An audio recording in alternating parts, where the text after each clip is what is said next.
આ દિવ્ય શંભુ મામા જોડે રમ દીવ ગાઈસ ના હાય કરીએ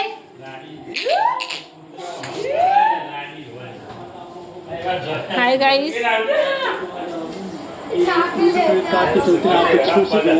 આજે અમારા પૂનમબેન શું બનાવી રહ્યા છે? પૂનમબેન તો બાટી બનાવી રહ્યા છે. આટલી જ બાકી હવે પૂનમ તો તાપ થઈ જાય બધા બાટી ખવડાવી. તમે કેક ખાલી લાવ્યો? મેં તમારા કેક જોઈ લીધું. હાય ગાઈસ, આજે અમારા બાબા મામાની એનિવર્સરી હો એટલા માટે અમે બધાનું જમવાનું અહીંયા દાળબાટી બનાવીએ. પૂનમબેન બધા માટે દાળબાટી બનાવવું. અહીંયા કેકની તૈયારીઓ થઈ રહ્યું. મમ્મા તો બહાર બેસી આવું. આ ફેમિલી અહીંયા કેકની તૈયારી થઈ રહી છે.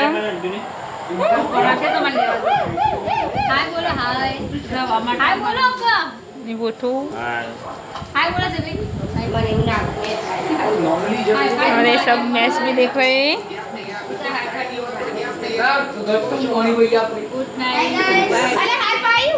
ये सुहाग और ये अनिता राकेश वाली राह जो रही है. दशरथ जी नहीं आया.